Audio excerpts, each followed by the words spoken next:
Okay, class. So today we're going to discuss about division and classification. Okay. Since we have discussed the definition in our previous videos, maganda nang pag-usapan yung division and classification of these definitions.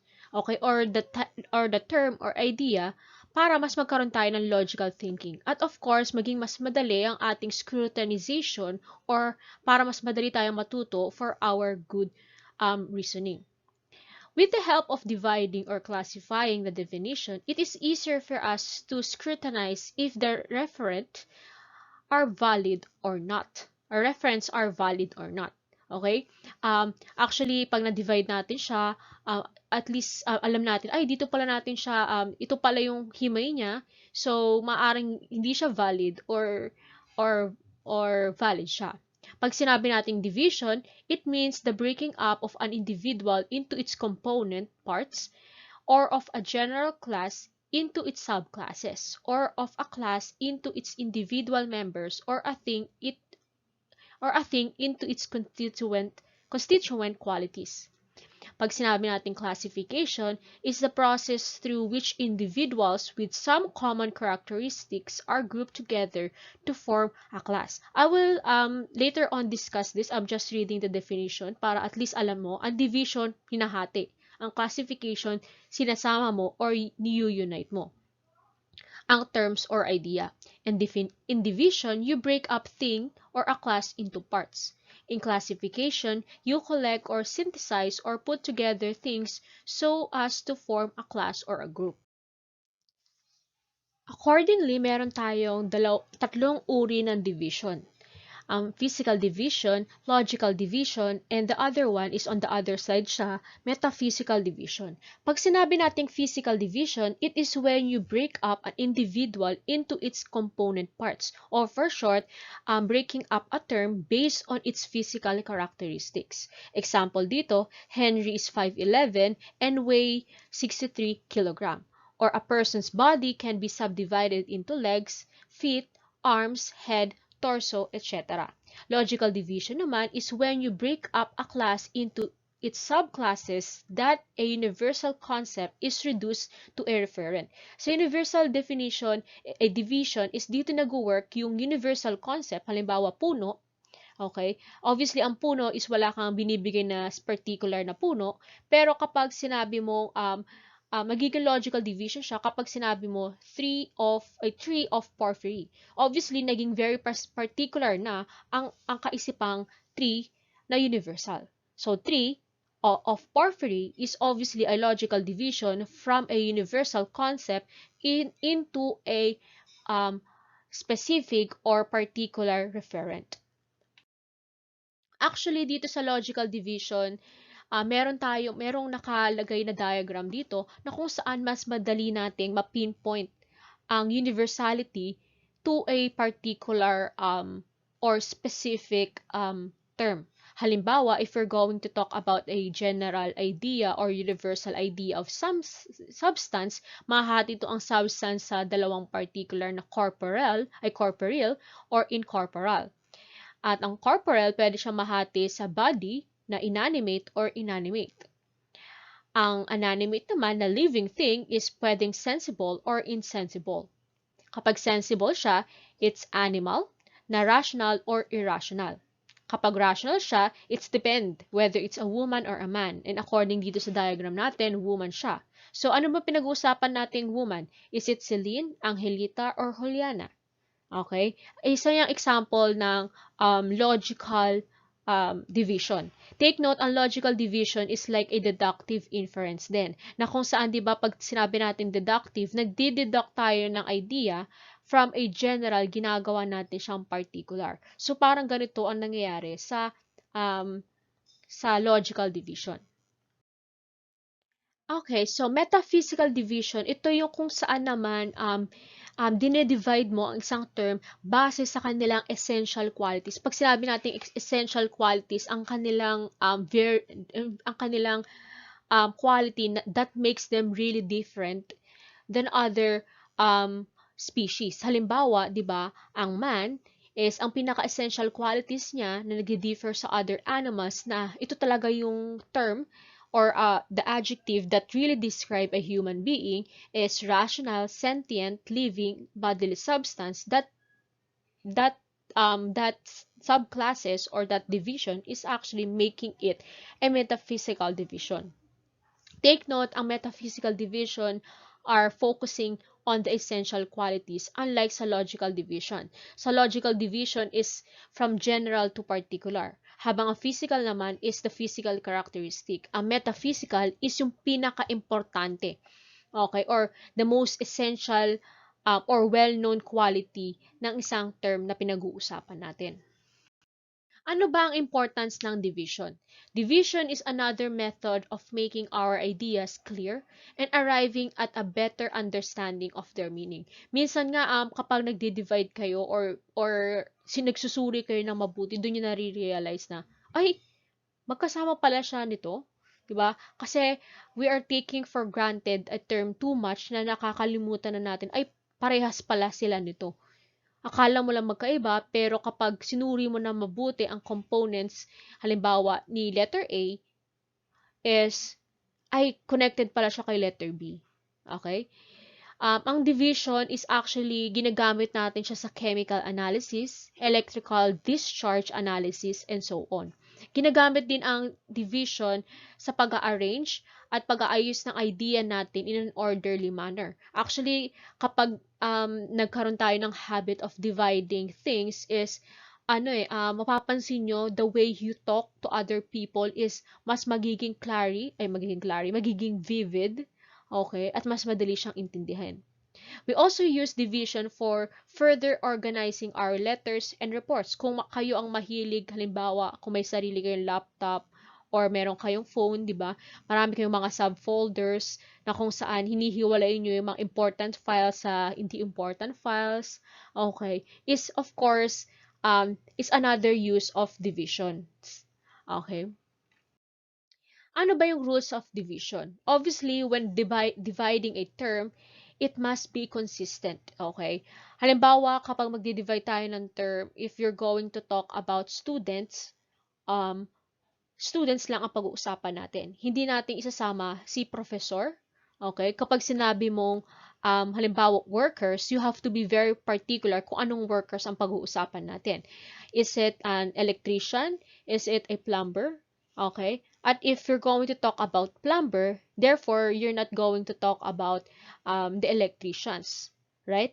Dapat very consistent tayo when it comes to that. Okay? Meron tayong tinatawag na fallacy na kung saan hindi maayos ang ating paggamit ng division. Ang tawag dito, fallacy of cross division. Okay? Ito ang basahin natin yung example ko. If we divide men into students, professors, Filipino, intelligent, and bachelors, obviously mapapansin yung meron na tayong inconsistency. Okay? Kasi student and professors, obviously, that is a different thing. Okay? Contradicting agad siya. Kasi pag sinabi mong students, students lang ang pag-uusapan natin. Okay? So, students, dapat ganun lang. Isa lang professions ang pinag-uusapan natin. Okay? Obviously, Filipino, intelligent. Okay? And sobrang dami niyang binigay na definitions dito. Very contradicting siya. Okay? Dapat isa lang pag-uusapan natin. Isang halimbawa, class lang. Kung pag-uusapan natin student, okay, student lang. Okay? Pero ang tanong doon is anong klaseng student pag-usapan natin? PUP. Okay? PUP students. So, since PUP students, okay, so anong course or anong PUP student? Is it a elementary student, high school student, or a college student, or a graduate school student? Halimbawa, college student, ma'am. Okay, so anong kurso? You have to be very specified.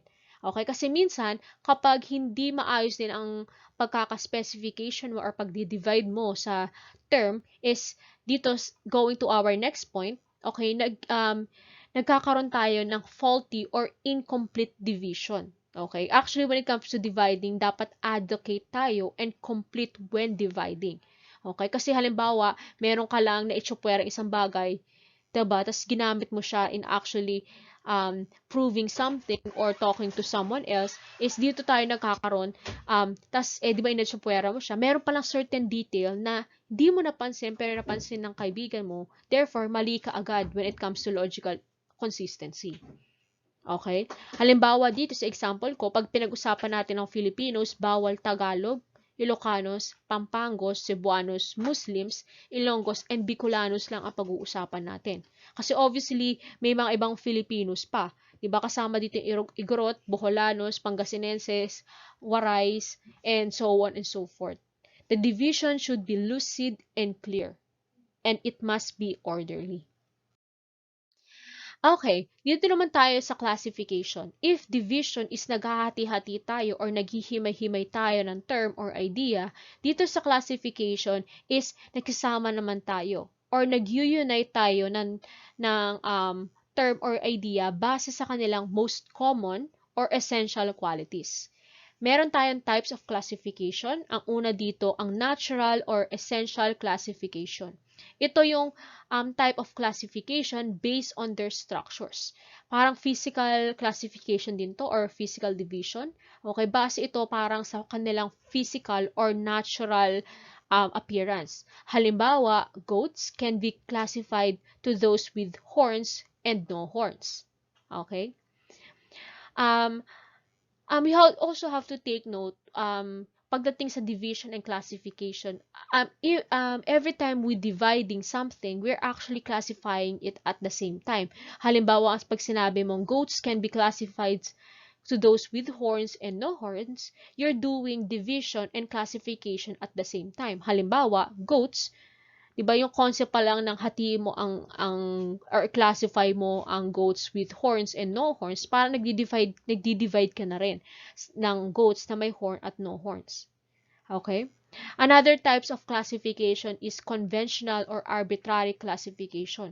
Ito naman is where the term exhibits an artificial classification. Kung ang natural or essential classification focuses on the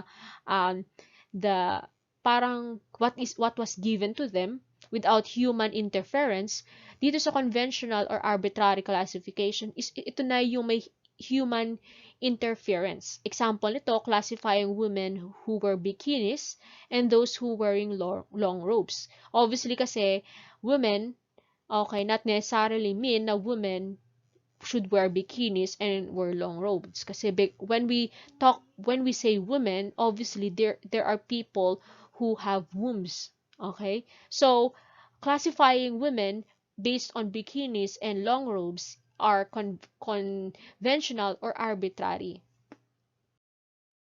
So, ano ba ang kahalagahan ng classification? Okay, with the help of classification or unifying things, it helps the mind to grasp a great variety of property classified in phenomena. Same lang din ang sinabi ko doon sa division. 'Di ba minsan sa division is parang kasi ngayon ka divine parang nagkakaroon ka ng mind-blowing realization na magkapareha pala sila. Dito din ang nangyayari sa classification. Okay? Dito natin na-realize na parehas pala sila. Okay? At iba sila. Naka-follow? Okay, halos paresan sila ng way of giving us a new horizon or new ideas when understanding a certain term or idea. Also, another importance of classification is that it enables the mind to perceive the hidden relationship of things. Okay? It enables us to grasp things according to their natural or conventional structure. I will not discuss that any further because kung ano yung sentence, okay, ayun na din ang meaning nito. Okay? Ano ba yung golden rule of classification? Ma'am, paano namin malalaman kung paano namin siya ilalagay or saan namin siya i-classify? You just have to take note kung ano ang pinaka-common na essential attributes ng bagay na i-classify mo. Halimbawa, you're going to classify a woman who lives in Quezon City that looks Chinese. Ano ang pinaka-common or kukuhanin mong classification doon? Obviously, the woman who lives in Quezon City. Kasi mas madali ito or mas common ito or mas madaling hanapan to ng pwesto kung saan siya lalagay kumpara sa babaeng mukhang Chinese. Okay, napaka-rare ng phenomenon na ito kumpara sa babaeng nakatira sa Quezon City. Mas malaki ang chance na makakita ng group or classification ang babaeng nakatira sa Quezon City kumpara sa babaeng mukhang Chinese. If you have any question, okay, feel free to comment, okay, and see you later.